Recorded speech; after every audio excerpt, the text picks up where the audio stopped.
Bonjour à tous et bienvenue pour ce nouveau webinaire du SSTRN qui porte aujourd'hui sur la thématique du burn-out. Alors, je suis le docteur Pioche, je suis médecin du travail au sein du SSTRN et aujourd'hui je serai l'animateur de cette présentation. Je serai accompagné du docteur De Coster, qui est médecin du travail également au sein du SSTRN et co-référente de la cellule des risques psychosociaux, ainsi que de Frédéric Lebihan, psychologue au sein du SSTRN, lui aussi co-référent des risques psychosociaux. La présentation d'aujourd'hui, notre webinaire, s'inscrit dans le cadre d'une réflexion qui est apparue suite à la crise de la Covid, avec son contexte sociétal et bien évidemment son impact direct sur le monde du travail, que ce soit le chômage partiel, le télétravail forcé. Ce contexte bien particulier qui, comme tout changement, qui est rapide et imprévisible, va être générateur de stress et tend à favoriser l'émergence de troubles psychosociaux tels que l'épuisement professionnel. Donc notre webinaire aujourd'hui va se présenter en 4 parties différentes qui vont être présentées soit par le docteur De Coster, soit par Frédéric Lebihan. La première partie s'intitule donc s'axe sur la définition du burn-out, la seconde sur les contextes qui favorisent la survenue du burn-out, puis sur la prévention du burn-out et enfin sur la réaction qu'on peut avoir face à un salarié en burn-out. À l'issue de chacun de ces chapitres, nous aurons une partie de réponse aux questions, donc questions que vous pouvez poser sur le chat qui se trouve à la droite de la présentation. Donc nous lirons les questions et essaierons d'y répondre en direct afin de coller le plus à vos questions. Je propose au docteur De Coster de prendre la main et donc de venir nous présenter et définir le burn-out. Bonjour à tous, je vais prendre le temps peut-être de me représenter à nouveau parce que je vois que pas mal d'entre vous sont arrivés en cours de route et ont peut-être raté l'introduction. Je suis le docteur Axel De Coster, je travaille au SSTRN depuis 10 ans et je suis au centre de Vertou et je suis également co-référente sur la thématique des risques psychosociaux avec Frédéric Lebihan que vous allez entendre tout à l'heure. Donc, comment définir le burn-out? Effectivement, c'est un terme qui est très utilisé, très médiatisé. J'essaye de passer la diapo d'après. Voilà. Alors, les idées reçues, on a essayé de reprendre un petit peu des idées qu'on entend nous en consultation ou alors en entreprise.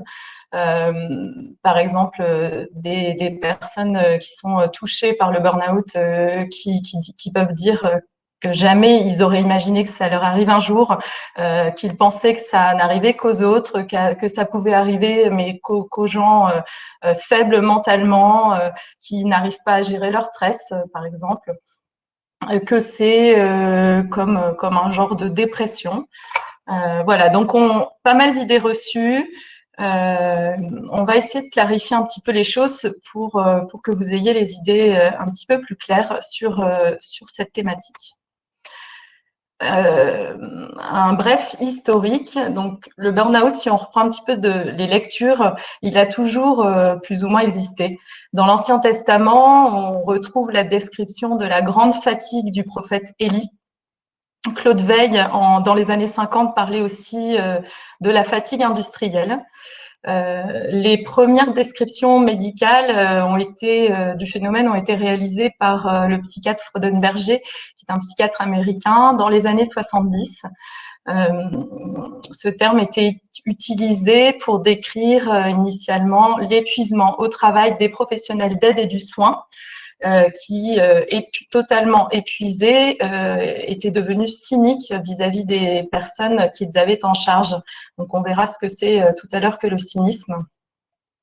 Le burn-out, c'est un terme anglo-saxon, je pense que vous le savez tous, qui signifie cramer de l'intérieur, littéralement. la personne a consumé ses ressources jusqu'à épuisement total de toute énergie. Il y a de nombreux travaux sur le sujet et de multiples définitions. On en compte à ce jour 142. Alors, on a pris la définition, nous, officielle de la classification internationale des maladies dans sa version 11 qui a été publiée par l'Organisation mondiale de la santé. Dans cette classification, on retrouve l'ensemble des maladies, mais aussi des symptômes, des facteurs, des signes. Et on peut voir que le burn-out ne fait toujours pas son entrée dans la maladie officielle, dans la liste des maladies psychiatriques officielles. Et il reste dans la catégorie des facteurs influençant l'état de santé. Dans cette classification version 11, il devient une entité qui est très clairement liée au travail. Donc, ce phénomène est relatif au contexte professionnel. Donc, c'est la fin du burn-out parental, par exemple. Donc, c'est un syndrome résultant d'un stress chronique au travail qui n'a pas été correctement géré. La personne est alors est totalement épuisée. Il s'agit d'un épuisement global, physique, émotionnel, mental, suite à l'exposition à de nombreux stresseurs professionnels variés qui se répètent continuellement dans le temps et s'inscrivent dans la durée. L'individu va alors être complètement vidé de ses ressources et va être anéanti et va s'écrouler. C'est un syndrome à 3 dimensions. Alors, l'épuisement, on a commencé à en parler, un épuisement global. Le surengagement épuise peu à peu le capital énergie de la personne. Il va puiser dans ses ressources jusqu'au tarissement complet. On parle alors d'épuisement émotionnel, physique, psychique, le sentiment d'être totalement vidé de ses ressources au bout du rouleau.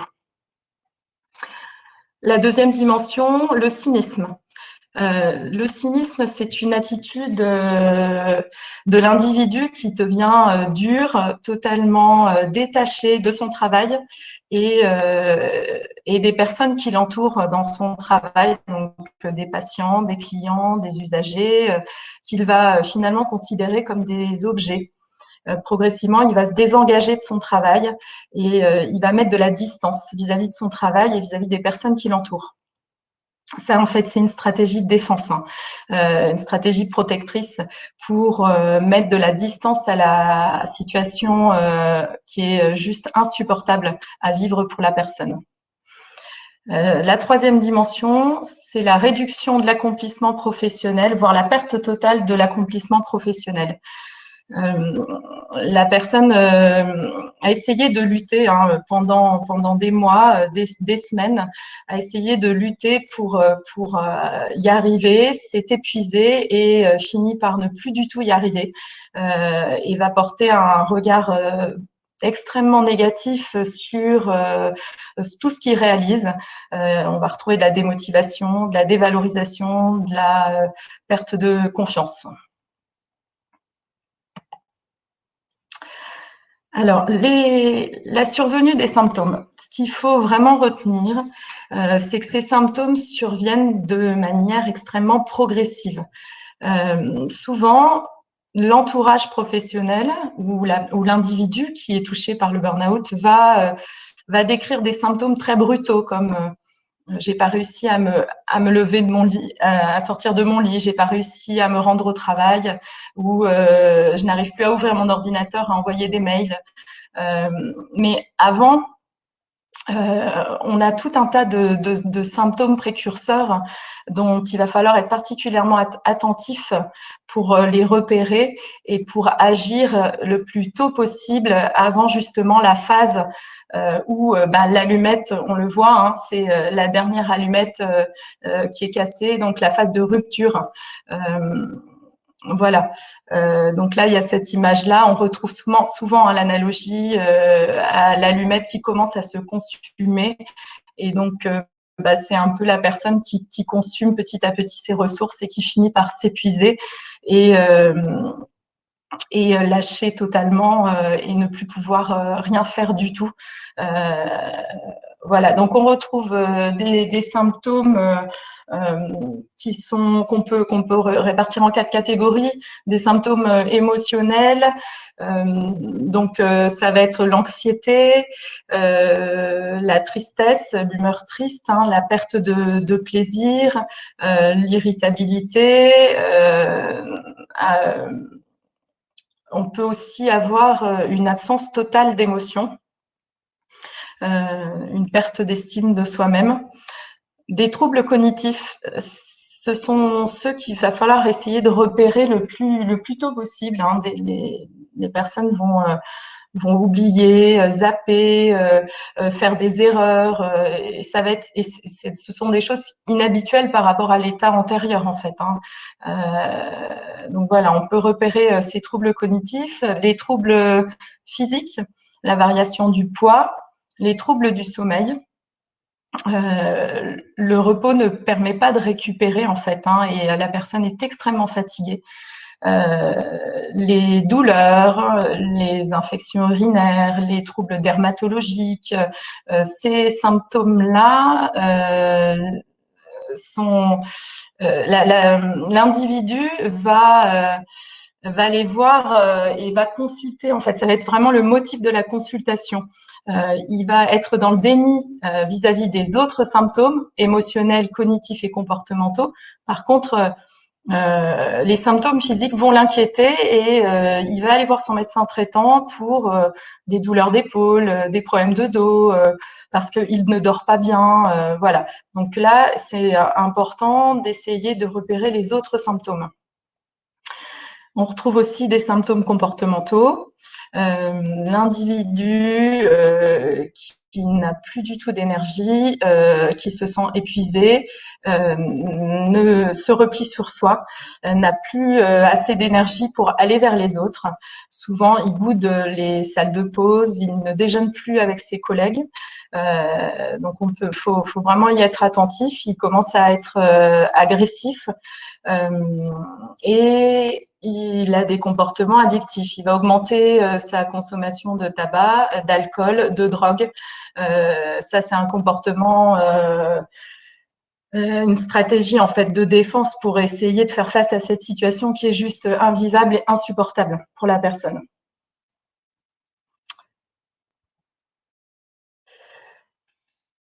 Alors, donc on l'a vu tout à l'heure, 142 définitions du burn-out.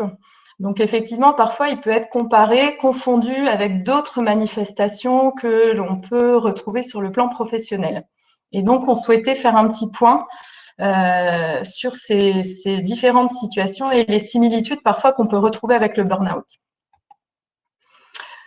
Alors, le stress. Comment parler du burn-out sans parler du stress et du stress prolongé et chronique?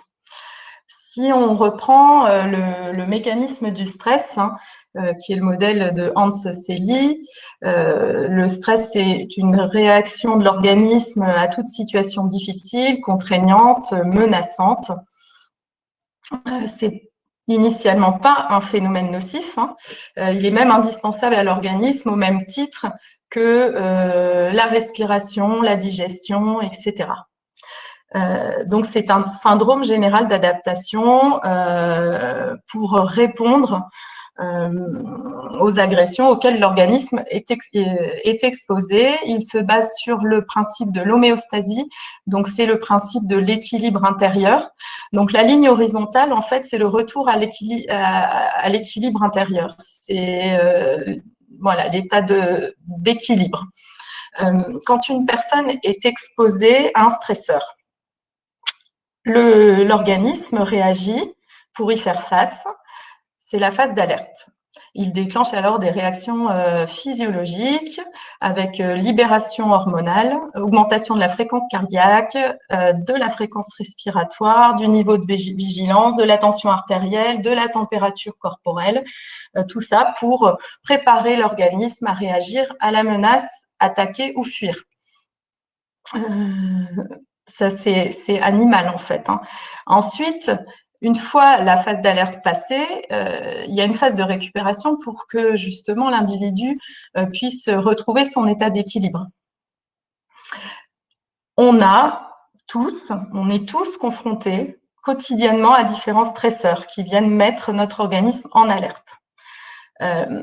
C'est pas du tout pathologique et c'est tout à fait normal. Là où ça devient pathologique, c'est quand justement les stresseurs se prolongent dans le temps et qu'il n'y a pas la phase de récupération. Donc là, on parle de stress prolongé. Le stress se prolonge, l'organisme va rentrer alors dans une phase de résistance. Il essaie de s'adapter à la situation et c'est très énergivore pour l'organisme.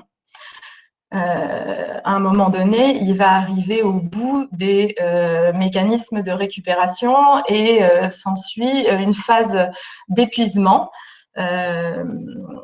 où il n'arrive plus à s'adapter, les capacités de résistance en fait s'affaiblissent et là on va parler de stress chronique avec de lourdes répercussions sur la santé, un épuisement physique, psychologique, émotionnel, cognitif, comme on peut le voir dans le burn-out. Et donc, ça fait écho à la définition du burn-out, qui est un syndrome résultant d'une exposition à un stress chronique lié au travail. Donc là, vous avez le modèle du burn-out, avec les symptômes physiques, émotionnels et cognitifs qu'on a vus précédemment. La dépression. Alors, on parle souvent de dépression dans le burn-out. Effectivement, il peut y avoir une confusion. Déjà, il y a pas mal de symptômes communs. L'humeur triste, la fatigue, la baisse d'efficacité personnelle, les troubles de l'appétit, les troubles cognitifs, comme on a pu le voir, les troubles du sommeil et parfois même les idées suicidaires qu'on peut retrouver dans les deux situations. Alors, comment faire la différence entre un burn-out et une dépression ? Déjà, le burn-out, on l'a vu, c'est un phénomène qui est principalement lié au travail. Au départ, la personne va conserver l'envie d'y arriver. Donc, va être dans une phase de surengagement et d'auto-accélération. La sphère personnelle et sociale ne va pas être touchée dans le burn-out au départ, je dis bien. Alors que dans la dépression, on a une atteinte en fait de la vie personnelle et professionnelle où le déprimé est incapable de bouger, il est dans une absence de motivation complète et d'envie.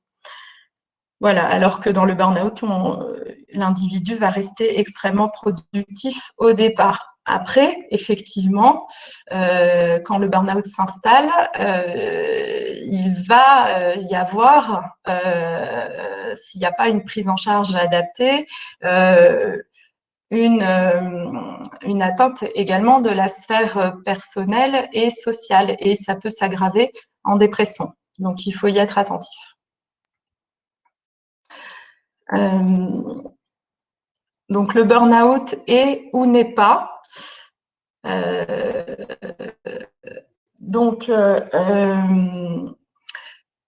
l'addiction au travail. L'addiction au travail, c'est une implication excessive dans le travail. Le temps passé au travail est important. Les objectifs sont dépassés.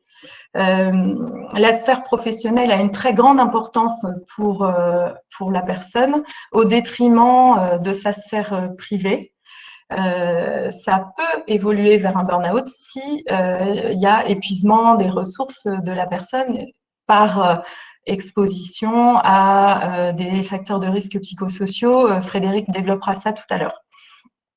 Donc, l'addiction au travail peut augmenter le risque de développer un burn-out, mais ce n'est pas un burn-out. La fatigue chronique, alors la fatigue chronique, c'est une fatigue générale qui est réactionnelle ou symptomatique d'une maladie. Le repos va permettre à la personne de récupérer. Dans le burn-out, le repos ne permet pas à la personne de récupérer. Voilà. Et dans la fatigue chronique, on n'a pas forcément une origine professionnelle.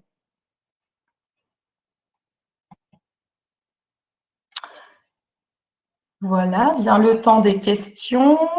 Peut-être que Pierre Alban va prendre le relais. Exactement, je reviens pour cette partie de réponse aux questions. Alors, on a eu beaucoup de questions qui sont intervenues pendant ta présentation. Alors, la première qui a eu le plus de votes, a fait l'objet par la suite d'une diapositive à part entière, hein, c'était comment différencier un burn-out d'une dépression. Donc sur la diapo juste pas celle d'avant, mais encore un peu avant, voilà, où tu essayes d'expliquer un peu les différences. J'espère que ça a pu répondre à vos questions sur ce point-là. Oui, c'est vraiment par rapport aux envies en fait. Dans la dépression, il n'y a plus aucune envie. La personne est incapable de sortir de chez elle, est incapable d'avoir une activité physique, est incapable de voir des amis. Dans le burn-out, au départ, les envies sont conservées. Voilà, quand on avance dans le burn-out,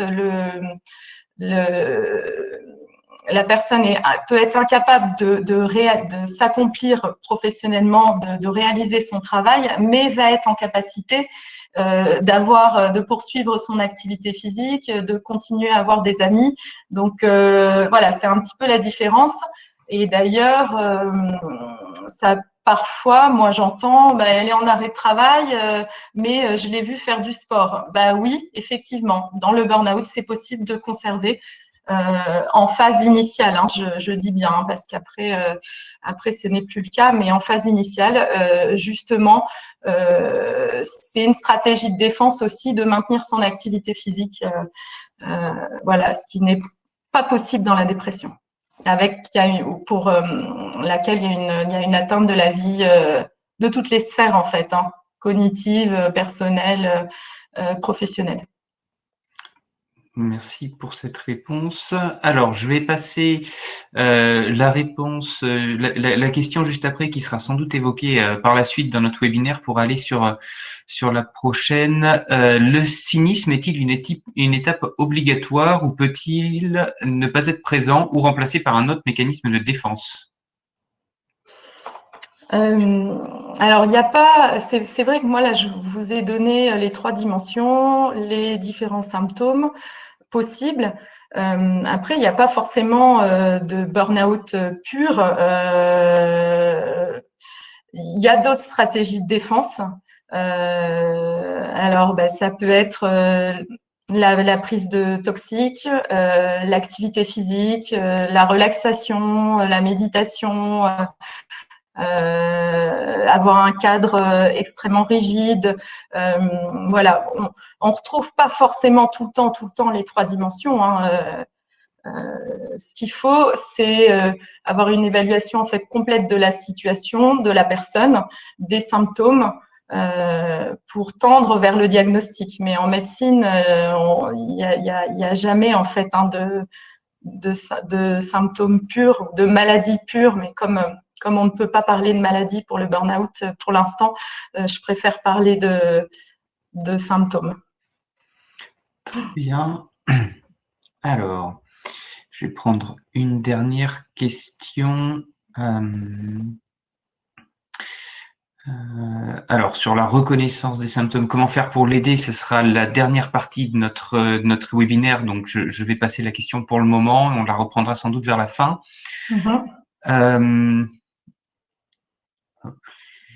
Possible. La surcharge mentale est-elle aussi un symptôme d'épuisement, de burn-out lorsqu'elle envahit totalement le cerveau, empêche de penser, de se concentrer, de dormir? Oui, tout à fait. Tout à fait. On est dans le surengagement. Là, on en parlera un petit peu tout à l'heure dans les symptômes justement précoces avec le processus d'épuisement professionnel que je vais reprendre. Mais effectivement, la surcharge mentale, là, c'est elle est liée en fait au surengagement, à l'acharnement frénétique, et c'est effectivement un des symptômes d'épuisement professionnel. Très bien. Alors, donc, merci beaucoup, docteur De Coster. Je vous propose de terminer cette partie et de pouvoir aller sur notre prochaine afin de pouvoir faire avancer un peu ce webinaire. On n'a malheureusement qu'une seule heure pour aborder tous ces sujets intéressants.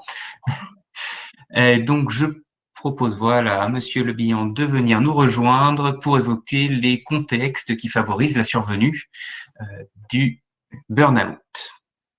Voilà. Donc, bonjour à tous. Donc, je suis Frédéric Le Bihan, psychologue du travail au sein du SSTRN. Et donc, je vais vous présenter les contextes qui favorisent la survenue du burn-out en entreprise. Donc, comme évoqué à l'instant par le docteur De Coster, l'épuisement professionnel étant une conséquence du stress au travail, on va retrouver parmi l'ensemble des causes du burn-out plusieurs facteurs qui sont liés à l'environnement de travail. On les appelle couramment les facteurs de risque psychosociaux ou RPS. Définis par un collège d'experts comme les risques pour la santé engendrés d'une part par les conditions d'emploi et d'autre part par les facteurs organisationnels et relationnels, ils sont regroupés, comme vous pouvez le voir, autour de 6 grandes catégories. Et donc, on va essayer par, je dirais, mon intervention de balayer, je dirais, ces 6 grands facteurs de risque psychosociaux et de voir de quelle manière ils peuvent être facteurs d'épuisement professionnel. Par rapport aux premiers facteurs de risque psychosociaux, il y a ce qu'on appelle les exigences du travail, et cela fait référence principalement à une intensité du travail et également à la thématique du temps de travail. Cela correspond bien souvent à des contextes de travail qui s'inscrivent dans des exigences excessives, notamment avec la perception d'une surcharge de travail. Et on va le voir tout à l'heure que la notion de surcharge est assez centrale, je dirais, dans les facteurs de risque liés au burn-out. Ce qui m'amène à définir avec vous ce qu'on entend par charge de travail au niveau de l'entreprise. Bien souvent, on peut définir la charge de travail par le biais de 3 dimensions principales. La première, c'est ce qu'on va appeler la charge de travail prescrite, c'est-à-dire la charge telle qu'elle est pensée dans l'entreprise et communiquée auprès du salarié. Ça peut passer par le cadre de la fiche de poste, de consignes de travail, de protocoles.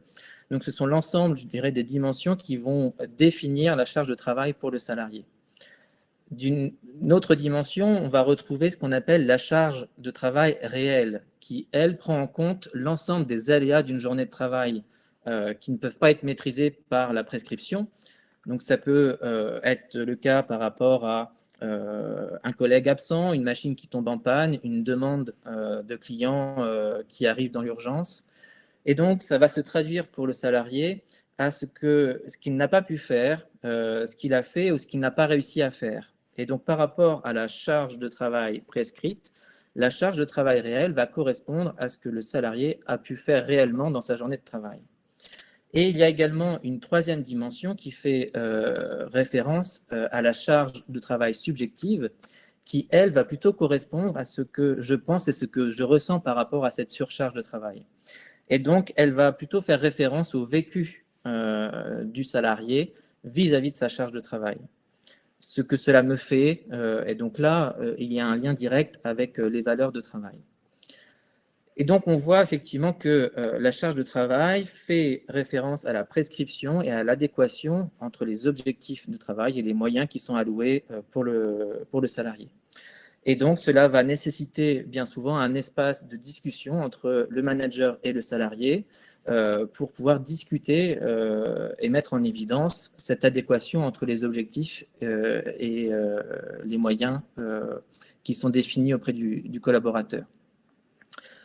Concernant le facteur de risque lié aux exigences du travail, il y a également tout ce qui est en lien avec les difficultés de conciliation entre la vie professionnelle et la vie personnelle. Et donc, ce sont aussi des effets importants qui peuvent avoir des répercussions sur la santé des travailleurs. Le deuxième facteur de risque psychosocial va correspondre à des situations professionnelles éprouvantes émotionnellement et qui nécessitent la plupart du temps de devoir maîtriser ses émotions. Et donc, il y a deux expositions majeures qui existent. La première correspond aux tensions avec le public. Donc, ça fait référence à des situations de travail où le salarié va être exposé à de l'agressivité verbale, voire des agressions physiques. Mais il y a également des contextes de travail où le salarié va être confronté à la souffrance d'autrui, voire à la mort dans certains cas. Et donc, on s'aperçoit que la charge émotionnelle inhérente à certains métiers, certaines professions, comme les infirmières, médecins, travailleurs sociaux ou les enseignants, mais il y a d'autres professions qui sont exposées à ce type de risque, tout cela peut venir se combiner aux autres facteurs. Et donc, l'exigence émotionnelle peut être également intégrée sur une notion de charge, de surcharge émotionnelle, qui peuvent être en lien avec la situation de travail.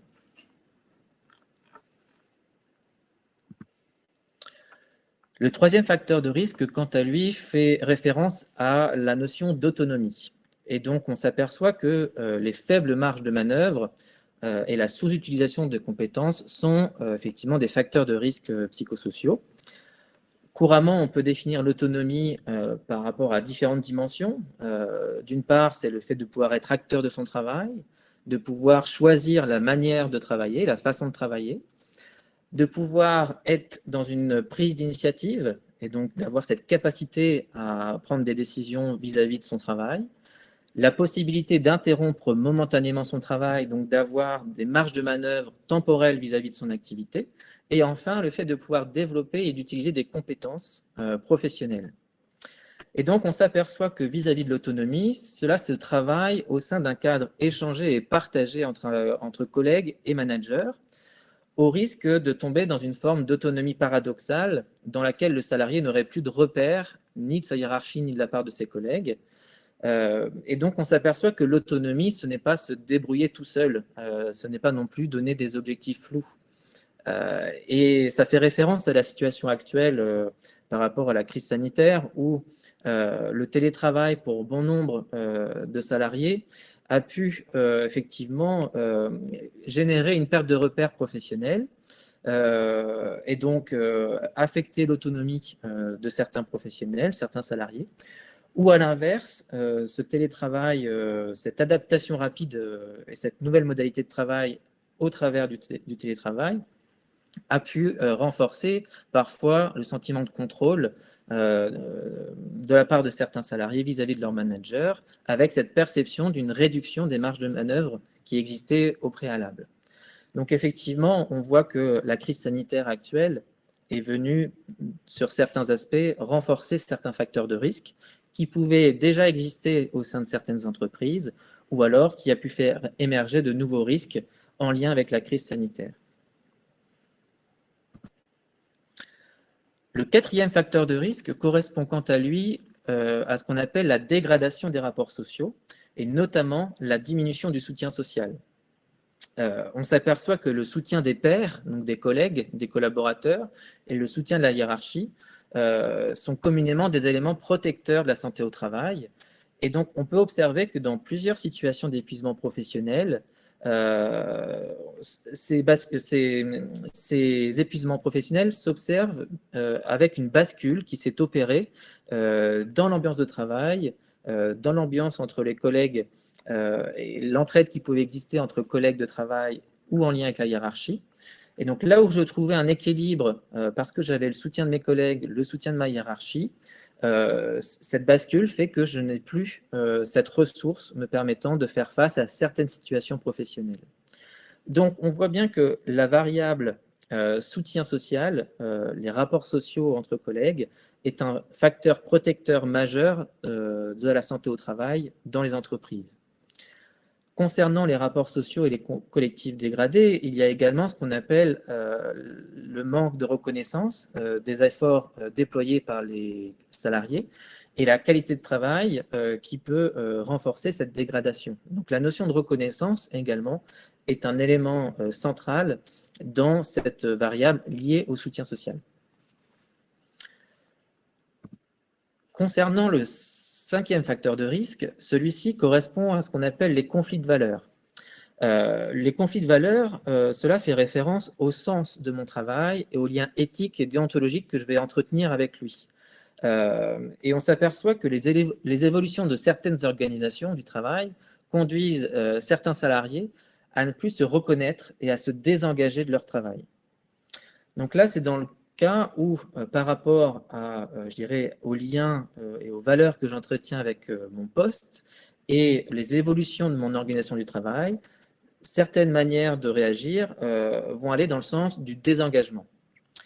Dans d'autres situations de travail, le maintien à tout prix de la qualité de son travail, de l'éthique professionnelle, de la bientraitance, va passer par un surengagement, une surcharge de travail et bien souvent par une surcharge émotionnelle.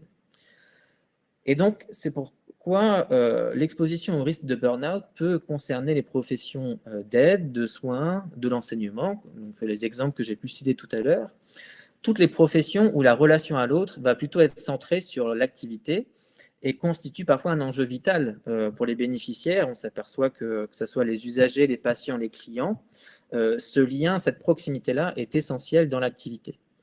Mais on s'aperçoit que le burn-out n'est pas uniquement centré sur ces métiers de la relation de l'aide.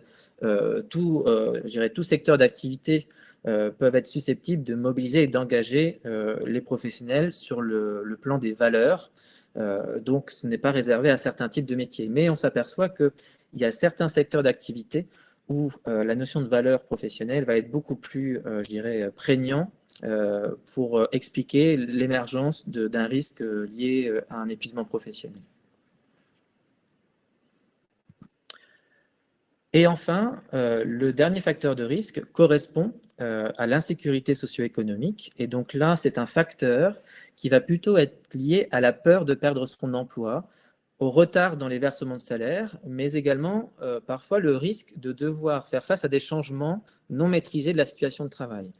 Ça fait référence bien souvent aux changements d'organisation, à des fusions, des rachats d'entreprises, donc des contextes qui vont engendrer des pertes de repères et de l'angoisse et de l'anxiété vis-à-vis de l'évolution future de l'entreprise, mais également de son propre travail et de son propre poste. On s'aperçoit également que la situation actuelle sanitaire peut faire émerger ce risque dans plusieurs entreprises. Et donc, nous le verrons dans la troisième partie. Il y a un intérêt majeur à pouvoir engager des démarches de prévention pour maîtriser au maximum ce type de facteurs de risque dans les entreprises. Donc, on a pu le voir que le burn-out se définit dans un contexte professionnel donné et par une exposition prolongée à plusieurs facteurs de risque pour lequel il y a un déséquilibre entre les exigences de travail et les ressources dont le salarié dispose.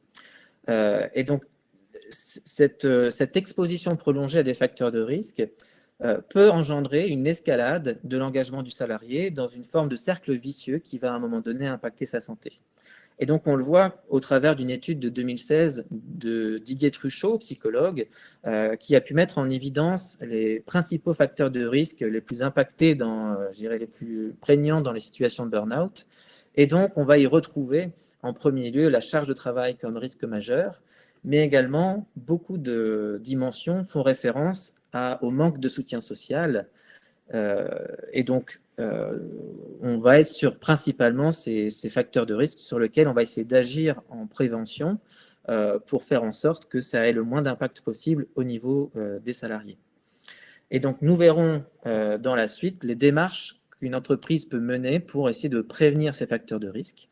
Mais avant cela, on va passer à une phase de questions-réponses. Donc, je vais demander à Pierre Alban. Me voilà de retour. Merci. Et donc, nous passons aux questions-réponses avec en effet quelques questions qui sont arrivées. Alors, j'en avais une ici. Trop d'autonomie, ne pas savoir clairement sur quoi on est attendu, ne peut-il pas être facteur de risque en termes de surengagement, difficulté à poser des limites? Tout à fait. C'est ce que j'évoquais sur la notion d'autonomie. À un moment donné, on peut tomber dans une forme d'autonomie paradoxale où trop d'autonomie peut également avoir des répercussions sur la santé des collaborateurs. Donc, par rapport à cette notion d'autonomie, il est important que ça puisse être discuté entre les managers et les salariés pour essayer de définir les contours et les repères de cette autonomie au travail. Donc, on est dans le cadre de ce qu'on peut appeler une autonomie paradoxale. Très bien, merci pour cette réponse. Alors, qu'en est-il de l'insécurité socio-économique du point de vue du dirigeant? Effectivement, donc cette question pose la question du lien entre la santé du dirigeant et la santé de l'entreprise et la santé des salariés. Et effectivement, il y a un lien très, très fort entre ces trois dimensions. Et donc, plus le dirigeant va être en bonne santé et plus ça va avoir des répercussions positives également sur la santé des collaborateurs, des salariés. Donc là, effectivement, on est sur un élément central. Penser la question de la santé des salariés doit se faire en parallèle d'une réflexion également auprès de la santé des dirigeants. Très bien. Et puis, on va prendre une dernière question. Est-ce que la surcharge de travail peut amener au burn-out? Eh bien, comme l'indique l'étude de Didier Truchot, c'est par rapport à la surcharge de travail, on est sur le premier facteur de risque dans les situations d'épuisement professionnel. D'où l'importance de pouvoir, au sein des organisations de travail, avoir des réflexions et essayer de mettre en évidence cette question de la charge de travail. Mais comme j'ai essayé de l'expliquer, ça ne fait pas uniquement référence à la charge de travail prescrite par le manager. Il faut aussi avoir un travail de réflexion avec le salarié pour pouvoir identifier sa charge de travail réelle et également sa charge de travail subjective. C'est-à-dire qu'est-ce que ça impacte, quels sont les impacts pour lui en termes de ressenti et de vécu. Et cet échange, cette discussion, c'est la voie pour essayer de trouver un bon compromis et faire en sorte que cette charge de travail soit la moins importante possible pour les collaborateurs. Très bien, merci. Je vous propose donc de conclure cette deuxième partie sur les contextes et de pouvoir arriver donc maintenant sur notre troisième partie qui s'intitule « Comment prévenir le burn-out ». Donc là, effectivement, je vais faire le lien avec les facteurs de risque psychosociaux. Et donc, la meilleure manière de prévenir l'épuisement professionnel, c'est d'agir directement sur ces facteurs de risque. Et donc, nous avons vu tout de suite que les différents facteurs de risque psychosociaux peuvent être à l'origine de l'épuisement professionnel. Et donc, la prévention de ce burn-out, du risque de burn-out, va passer par l'élaboration d'une démarche de prévention qui va être propre à chaque entreprise. Donc, cette démarche de prévention va démarrer en premier lieu par la mobilisation des principaux acteurs de la prévention de l'entreprise et en premier lieu l'employeur. En effet, dans un premier temps, il va convenir d'investiguer, d'identifier ces principaux facteurs de risque que nous avons vus tout à l'heure. Cette démarche d'enquête, de recherche, doit permettre d'identifier les différents facteurs de risque psychosociaux de son entreprise, de les évaluer, c'est-à-dire de pouvoir jauger l'importance de chacun des facteurs de risque, et ensuite de les inscrire dans son document unique d'évaluation des risques professionnels, qu'on appelle communément le DU. Et donc, on voit que ce repérage du risque va être nécessaire ensuite pour l'élaboration d'un plan d'action qui va permettre d'agir directement sur le travail et l'organisation. La plupart du temps, ces démarches se veulent participatives car elles vont reposer sur le principe nécessaire de croisement des différents points de vue sur une même situation de travail, que ce soit le point de vue des salariés, du manager et de l'employeur. L'objectif, c'est de pouvoir faire en sorte qu'il y ait une convergence des regards et, aboutir à un regard partagé sur une même situation de travail. On voit principalement que les actions qui vont pouvoir être identifiées doivent correspondre aux besoins de chaque entreprise. C'est pourquoi il est assez difficile de faire une recette toute faite des actions à mener au niveau des entreprises. Néanmoins, on peut quand même identifier certaines thématiques de travail intéressantes à mener dans les organisations de travail je dirais, après une démarche d'évaluation des risques psychosociaux. Globalement, d'une part, on peut entamer un travail sur l'information et la formation des collaborateurs sur la thématique de l'épuisement professionnel. Cela peut se traduire par des sensibilisations ou des formations des collaborateurs à la détection de ce risque, mais également repérer les signaux faibles auprès des collègues ou vis-à-vis de soi-même, et également les aider à identifier les salariés qui peuvent être ressources dans l'entreprise, mais également les acteurs de la prévention externe. Donc, le docteur de Coster aura l'occasion de les identifier. Tout cela pour permettre aux salariés de sortir d'une forme d'isolement, de trouver des relais vers qui s'orienter pour s'exprimer et essayer d'obtenir une prise en charge la plus rapide possible. Une deuxième action peut viser à veiller à la charge de travail de chacun, puisque nous l'avons vu, l'importance de la surcharge de travail dans les situations d'épuisement professionnel. Mais cette question de la charge de travail, elle ne peut pas se penser en dehors d'un espace d'échange entre les salariés et les managers, parce qu'il est important, comme je l'ai indiqué tout à l'heure, de pouvoir croiser la charge prescrite de travail, la charge réelle, mais également la charge subjective. Et donc, ces échanges qui peuvent avoir lieu entre les collaborateurs, les managers, la direction, ces échanges peuvent être un bon point de départ dans le dialogue entre les objectifs fixés et les ressources allouées aux salariés. Également, cet échange peut donner lieu à la création d'un suivi partagé de la charge de travail, ce qui permet, je dirais, le fait de se mettre d'accord sur la manière dont on va suivre l'activité, permet d'identifier les contours de cette charge de travail. Est-ce que c'est une charge de travail récurrente, ponctuelle, saisonnière, et également pouvoir identifier la manière dont on va pouvoir suivre cette activité. Et on voit que la cartographie de cette charge de travail va permettre aux salariés, aux managers et à l'employeur d'identifier quelles sont les bonnes ressources à mettre en place, les bonnes décisions à prendre vis-à-vis de l'activité, afin de faire en sorte de diminuer cette charge prescrite du travail. On voit bien que, effectivement, l'importance de la charge réelle, c'est un élément central vis-à-vis de la surcharge, la perception de la surcharge de travail, mais on peut aussi intégrer dans les réflexions et les échanges la question de la charge de travail subjective et de la charge réelle, dans le sens où on peut intégrer dans les réflexions les aléas qui peuvent survenir dans, je dirais, l'environnement de travail du collaborateur.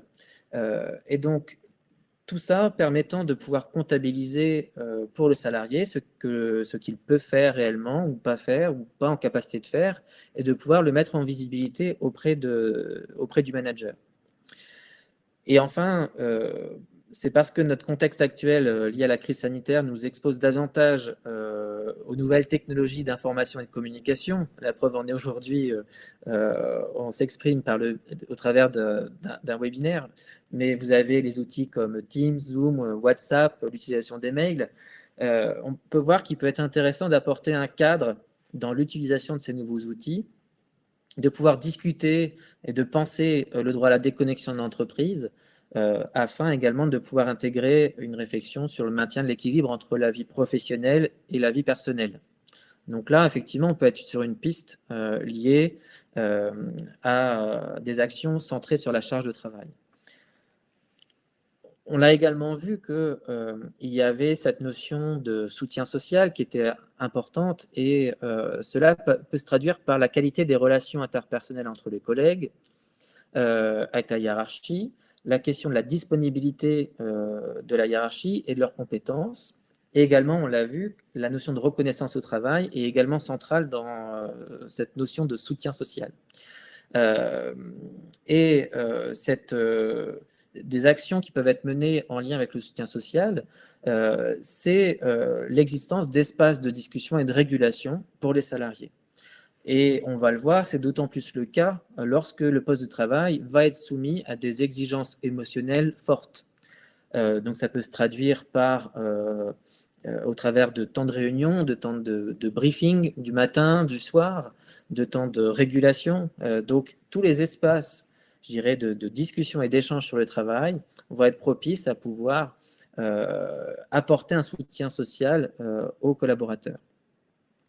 Et donc, par rapport à la situation actuelle, on a pu voir que le management a dû, je dirais, s'adapter pour trouver de nouvelles manières de conserver le lien social au sein de l'entreprise, de conserver au maximum un lien, un sentiment d'appartenance à une équipe et à l'entreprise. Donc là, on est sur les nouveaux enjeux des managers, c'est trouver les bonnes formules propres à ces équipes pour faire en sorte de pouvoir conserver au maximum les liens interprofessionnels. Ensuite, on va avoir des actions qui peuvent être centrées sur les marges de manœuvre, puisqu'on l'a vu, que l'autonomie peut être un facteur de risque en lien avec l'épuisement professionnel. Et donc là, on va voir qu'il est intéressant de pouvoir faire en sorte que le salarié puisse prendre part à des décisions qui concernent son poste, son environnement de travail, que son avis soit écouté et pris en compte. Et donc là, on va voir que le salarié pourra, par cette occasion, prendre part au fonctionnement de son entreprise. Donc, ça va être toutes les actions qui vont pouvoir faire en sorte que le salarié ait une place et un pouvoir d'agir au sein de son organisation. Nous avons également la juste reconnaissance du travail. Donc là, on va être sur des notions qui vont être en lien avec la reconnaissance. Puisqu'on voit qu'il est important que l'entreprise soit juste dans les processus de reconnaissance des uns et des autres entre les salariés. Et on voit que la reconnaissance au niveau du travail, elle peut se traduire par le salaire. Et donc, on parle alors d'équilibre entre la contribution et la rétribution. Mais la reconnaissance peut également se traduire par le regard que porte l'autre sur l'activité du salarié. Et donc, le regard que porte l'autre, ça peut être le regard du manager, de l'employeur, le regard du client, mais également le regard des collègues. Et donc, on voit qu'il y a différents espaces, différentes réflexions qui peuvent exister pour faire en sorte de développer cette reconnaissance dans l'entreprise, que ce soit sur le versant du salaire, mais la reconnaissance, je dirais, ce n'est pas que le salaire, c'est également toute la dimension liée au symbolique, la reconnaissance symbolique et la reconnaissance de l'investissement des collaborateurs. Et enfin, un dernier champ qui peut être source d'action dans les entreprises, c'est tous les espaces d'échange et de discussion sur le travail. Et donc, on voit qu'il est parfois rare en entreprise de définir collectivement ce que l'on entend par un travail bien fait. Donc, les salariés ont l'impression d'avoir cette définition, le manager aussi, mais prendre un temps au cours d'un espace de discussion pour redéfinir, voilà, qu'est-ce qu'on entend par un travail bien fait, permet de faire émerger les conditions d'un dialogue sur cette notion de qualité.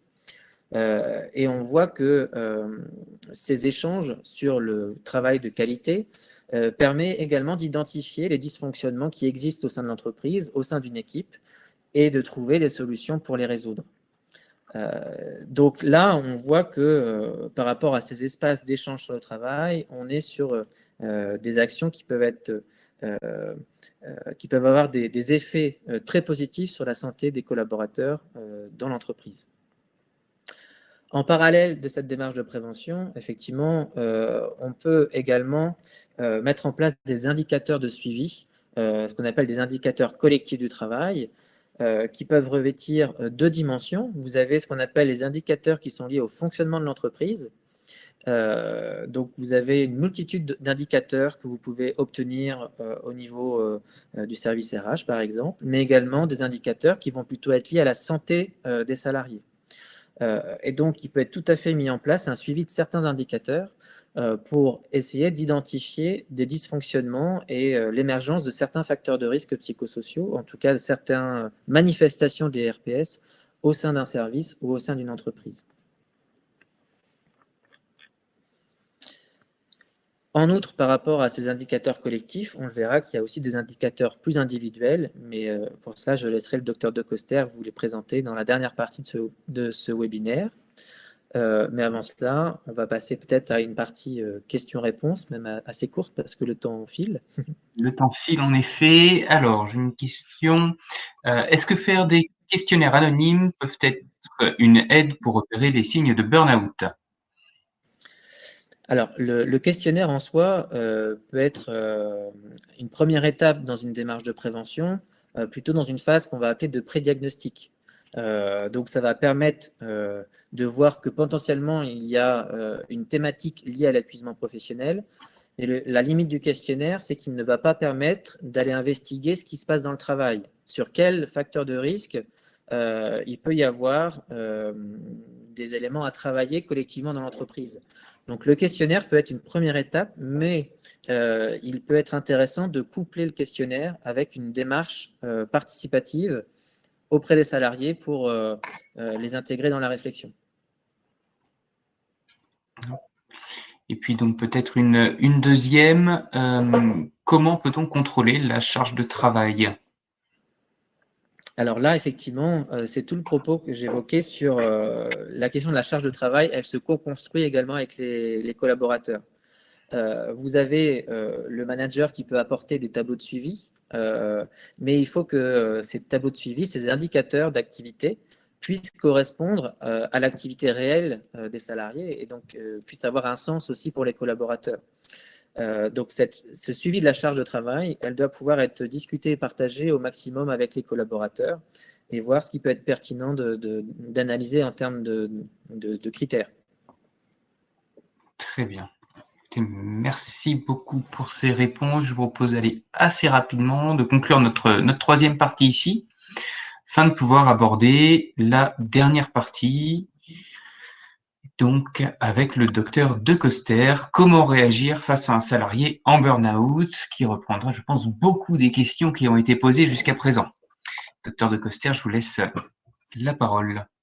Oui, j'espère que je ne vais pas avoir de problème de réseau parce que j'ai été déconnectée à 2 reprises. Donc comment réagir? Déjà 2 choses, en repérant les signes d'alerte précoce de souffrance au travail. Donc là, c'est valable pour le burn-out, mais c'est également valable pour tous les autres signes de souffrance au travail. Et ensuite, en orientant le salarié, collaborateur, manager, employeur. Alors, comment repérer? Déjà en étant attentif à l'autre, en prenant soin les uns des autres dans l'environnement de travail, en ayant une attitude disponible, bienveillante, à l'écoute, pour pouvoir ensuite proposer des possibilités d'accompagnement. Pour vous expliquer un petit peu les signaux précoces, on est reparti du modèle en fait du stress de Hans Selye qui explique en fait le processus d'épuisement professionnel qui part de l'engagement. Alors l'engagement, c'est la zone où il faudrait qu'on soit tous en fait.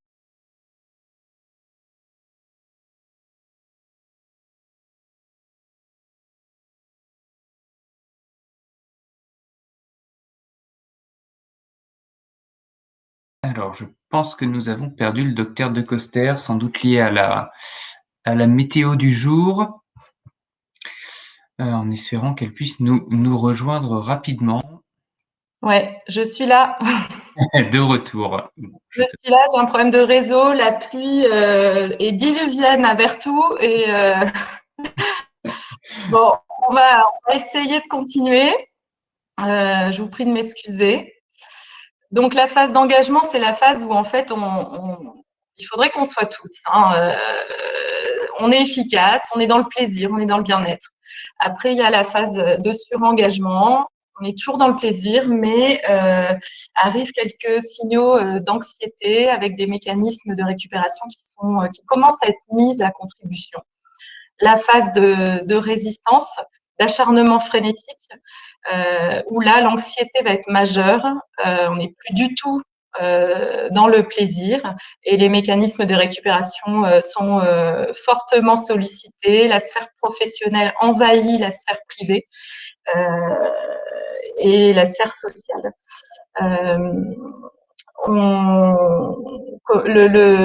L'individu va commencer à perdre en efficacité au travail et on rentre alors dans un cercle vicieux. Et ensuite, la phase d'effondrement, qu'il vaut mieux éviter. D'ailleurs, c'est pour ça qu'on va essayer de repérer les signaux précoces. Quand on est dans le surengagement au travail, on peut voir apparaître des troubles cognitifs, donc le fait d'oublier, de zapper, de faire des erreurs. On est dans l'auto-accélération. L'environnement de travail va être désordonné par manque de temps. Va commencer à apparaître une certaine fatigue. Le poids peut varier, la personne va s'isoler, se replier sur soi et va être dans le déni. Si elle est alertée par son entourage professionnel, elle va être dans le déni. Tout comme dans la phase de résistance et d'acharnement frénétique, où les symptômes précédents vont augmenter en fréquence et en intensité, et on va voir apparaître des troubles somatiques. Et comme je vous l'avais dit tout à l'heure, ces troubles somatiques vont être en fait les motifs de consultation chez le médecin traitant ou le médecin du travail d'ailleurs. Et là, on n'est plus du tout dans le plaisir. Hein. Il y a plus aucun plaisir à travailler. Et il y a un recours aux addictifs comme pour essayer en fait de compenser et de tenir par rapport à cette période qui est juste insupportable. Hein. Donc c'est une stratégie de pansement. Voilà, donc là, c'est vraiment important que les personnes soient, pendant cette période-là, prennent le temps d'être à l'écoute d'eux-mêmes, de leurs émotions, de leurs pensées, de leur comportement. Et souvent, lors de la période de surengagement et la période d'acharnement frénétique, ben, les personnes en font souvent l'économie.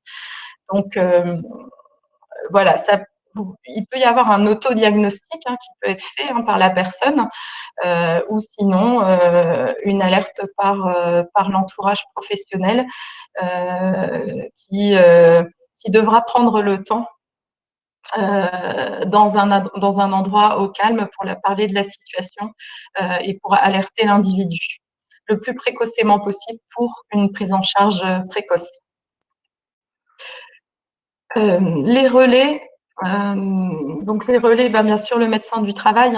Nous, on reste à la disposition des salariés, des managers, des employeurs par le biais de la visite occasionnelle à la demande de l'employeur ou à la demande du salarié.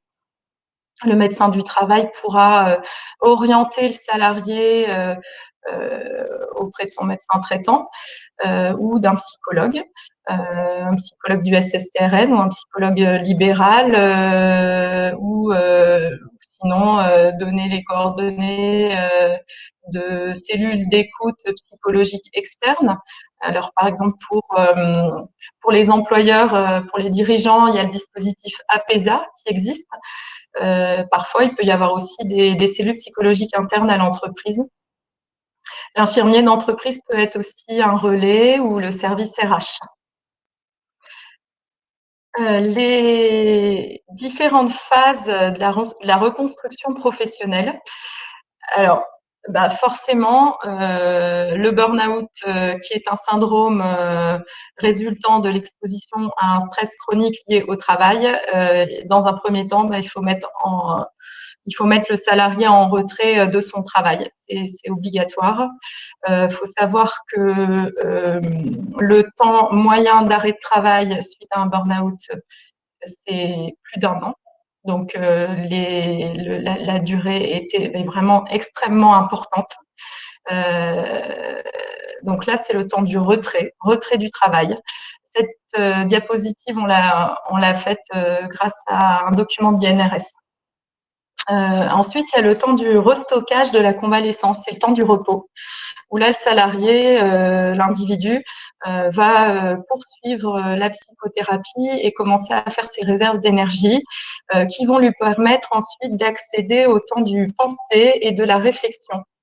où là, avec l'aide aussi du médecin du travail par le biais de visites de pré-reprise qui pourront avoir lieu tout au long du processus de reconstruction professionnelle, le salarié va prendre le temps de l'imaginaire, de la sphère des idées concernant ses ressources, ses intérêts, ses envies, et parfois vont émerger de nouveaux scénarios de carrière et des réflexions sur comment envisager la reprise au travail. Ensuite, se poursuit le temps de l'agir, où là, les choses se précisent un petit peu. L'individu a retrouvé assez d'énergie pour passer à l'action. Donc, passer à l'action, ça peut être faire un bilan de compétences, faire un conseil en évolution professionnelle pour faire le point sur sa carrière,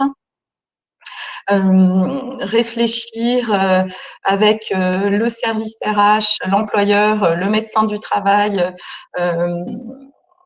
penser le retour au travail en fait. Donc par le biais toujours des visites de pré-reprise où là, le médecin du travail va travailler en lien avec les différents professionnels tout au long du processus, médecin traitant, médecin conseil, psychiatre, psychologue, employeur, pour préparer le retour au travail. Alors, on est bien d'accord que parfois, et c'est souvent le cas, la personne n'est pas capable de retourner dans l'entreprise. Et même sur un poste différent, le retour dans l'entreprise n'est pas possible. Là, on va aborder le retour au travail dans l'entreprise. Parfois, c'est possible. Par contre, c'est contre-indiqué de reprendre au même poste, dans le même cadre de travail. Donc, il faut prendre le temps de préparer le retour au travail. En général, même tout le temps, il s'agit d'un retour progressif, donc par le biais d'un temps partiel thérapeutique, sur un poste aménagé ou sur un autre poste. Il faudra faire le lien avec l'organisation du travail. Comme l'a expliqué Frédéric Le Bihan, il faudra analyser les éléments de la situation de travail qui ont pu favoriser le burn-out de la personne.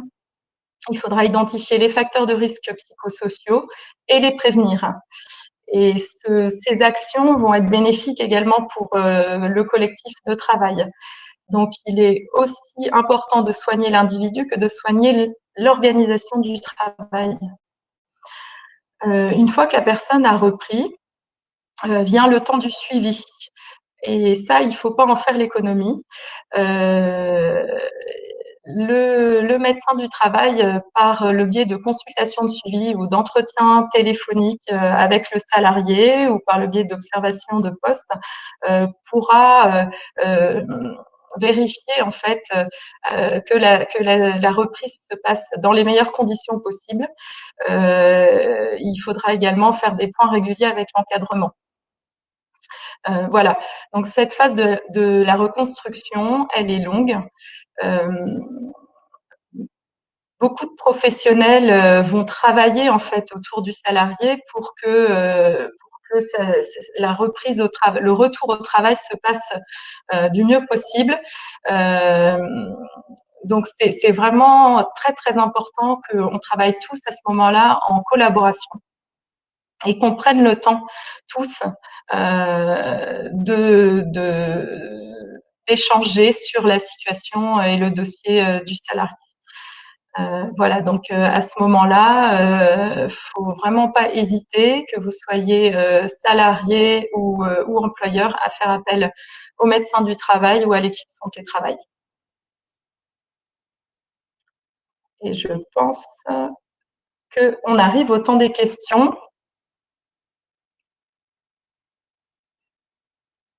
Alors, en effet, le temps des questions et les questions qui sont nombreuses. Première question, comment faire si nous reconnaissons des symptômes chez un collègue pour l'aider alors qu'il n'a pas forcément conscience de son état?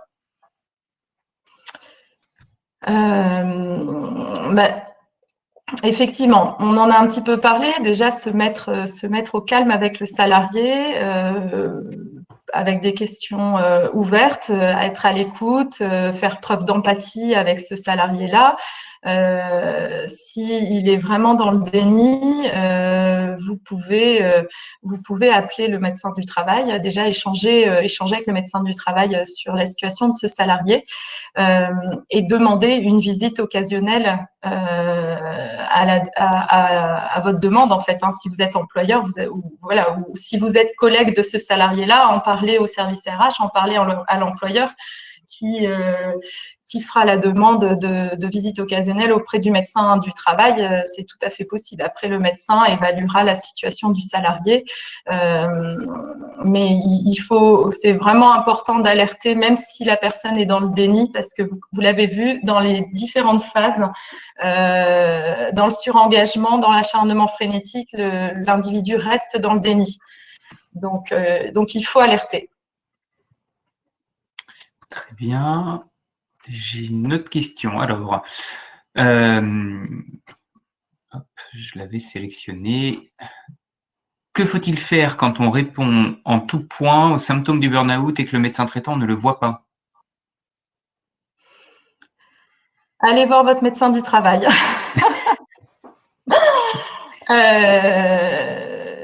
Voilà, je pense que nous, médecins du travail, on est quand même formés et sensibilisés sur cette thématique.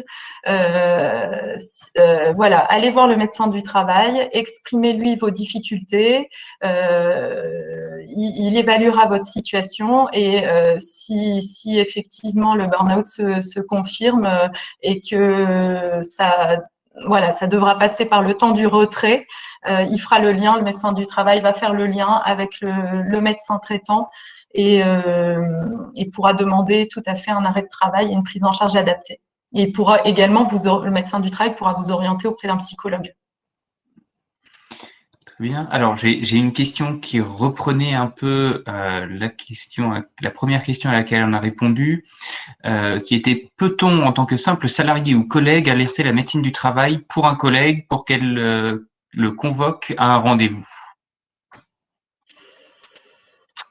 Alors, pour les visites occasionnelles, il y a deux types de visites. Il y a la visite à la demande du salarié lui-même et la visite occasionnelle à la demande de l'employeur. Donc, un collègue de travail ne peut pas demander une visite pour son collègue. Par contre, ce qu'il faut faire, c'est alerter l'employeur pour que lui-même en fait fasse le point avec le salarié et fasse éventuellement cette demande de visite. Après, si vous, en tant que salarié, vous êtes en difficulté, vous pouvez tout à fait appeler le médecin du travail qui vous conseillera sur la situation par rapport à la situation de votre collègue de travail. Et ça arrive parfois hein, qu'on ait un collègue de travail qui nous appelle pour parler d'un collègue de travail en difficulté, ou ça peut être par le biais du C2SCT aussi, où on peut avoir des coups de fil et on peut orienter dans ce cas-là la prise en charge et conseiller la personne. Très bien. Alors, je propose de terminer avec deux dernières questions. Est-il possible de ressortir indemne d'un burn-out? Alors, je ne sais pas ce qu'on appelle par indemne. En tout cas, on sortira forcément différent d'un burn-out. Ça, c'est une certitude parce que je l'ai expliqué. Hein, il y a le temps du penser, et là, les personnes vont prendre en fait des décisions par rapport à leurs envies, à leurs motivations, à leurs souhaits professionnels, et parfois il va y avoir des changements d'horizon professionnel majeurs. Donc moi, je dis souvent aux personnes que je suis dans ce type de situation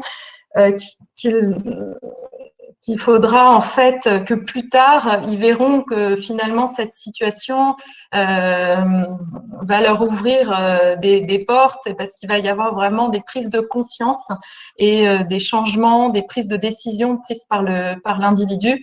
Voilà, ils seront pas indemnes, mais ils vont sortir de cette situation différents. Ça, c'est une certitude. Voilà. Et donc, une dernière question. Alors, malheureusement, on n'a pas le temps de passer toutes les questions. On a déjà allègrement empiété sur l'horaire qui nous était destiné. Alors, avoir fait un burn-out est-il un facteur favorisant de récidive de burn-out?